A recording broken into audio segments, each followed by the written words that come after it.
ముఖ్యమంత్రి గారు పిలిపించుకోవటం ఒక అసాధారణమైనటువంటి ఆలోచన. వాళ్ళ దగ్గర 11 పేజీల నివేదికను తీసుకున్న తర్వాత చాలా సుదీర్ఘమైన చర్చ చేశాము అని బయటికి వచ్చినటువంటి మంత్రులు నలుగురు మాట్లాడటం జరిగింది.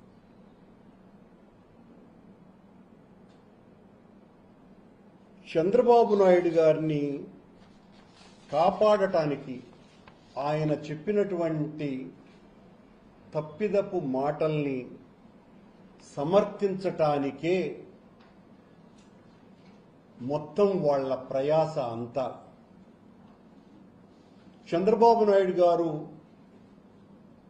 సెప్టెంబర్ 20 కూటమి సమావేశంలో వైసీపీ ప్రభుత్వంలో నెయ్యికి బదులుగా యానిమల్ ఫ్యాట్ను కలిపినారు లడ్డూలో అని ఆయన ప్రకటించిన తరువాత సుప్రీంకోర్టు ఆయన మాటల్ని ఆక్షేపించి అలా మాట్లాడటం మంచిదా అని ప్రశ్నించి వాళ్ళ ఆధ్వర్యంలో సిబిఐ నేతృత్వంలో సిట్టును ఏర్పాటు చేసింది. అందులో సిబిఐ అధికారులు, రాష్ట్ర అధికారులు కూడా ఉన్నారు. వాళ్ళు గత సంవత్సర కాలంగా సుదీర్ఘంగా విచారణ చేసి నివేదికను బయట పెట్టినారు. అది బయటికి వచ్చింది. ఆ రిపోర్టులో వాళ్ళు సమర్పించిన నివేదికలో చంద్రబాబు గారు పేర్కొన్నట్టుగా ఆ సప్లిమెంటరీ ఛార్జ్షీట్లో ఎక్కడా ఎన్డీడీబీ రిపోర్టులో కానీ ఎన్డీఆర్ఐ ఇచ్చినటువంటి రిపోర్టులో కానీ యానిమల్ ఫ్యాట్ కానీ చేప నూనె కానీ కలవలేదు అన్నటువంటి విషయం చాలా స్పష్టంగా వాళ్ళు పేర్కొనటం జరిగింది. అయినా ఈ రోజున మళ్ళీ ఆ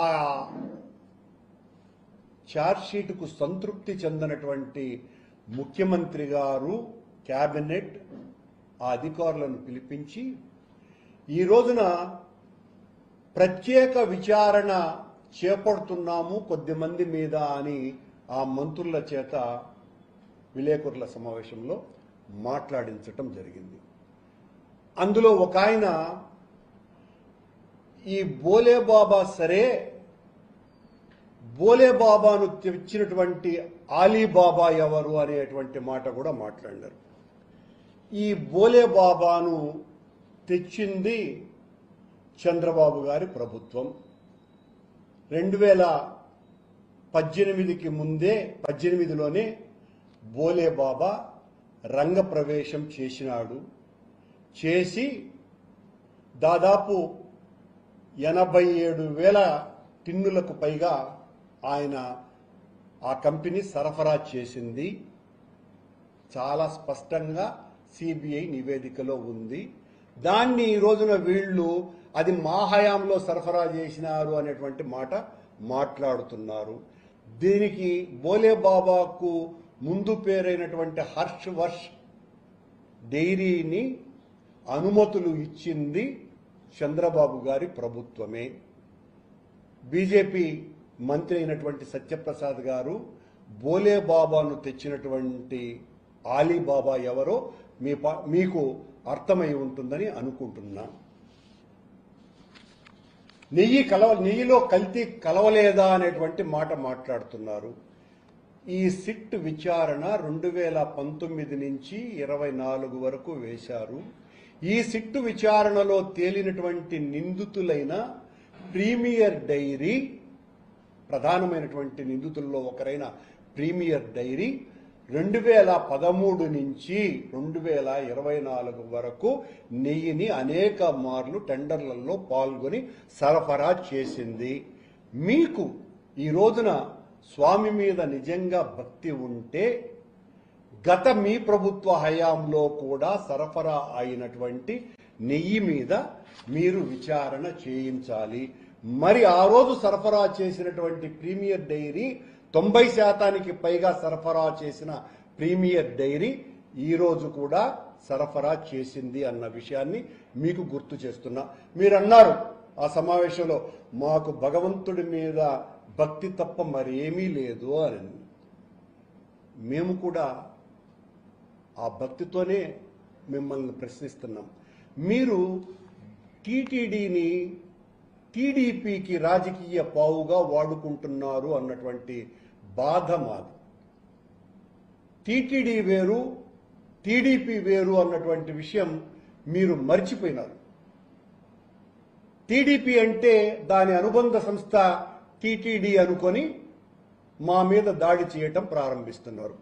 ఇదిగో 2018లో 27/8/2018లో ప్రొక్యూర్మెంట్ వింగ్ చాలా ముఖ్యమైనటువంటి విషయం ఇది. చాలా ముఖ్యమైనటువంటి విషయాన్ని ఈ రోజున బయట పెడుతున్నా నేను. 87,750 కేజీల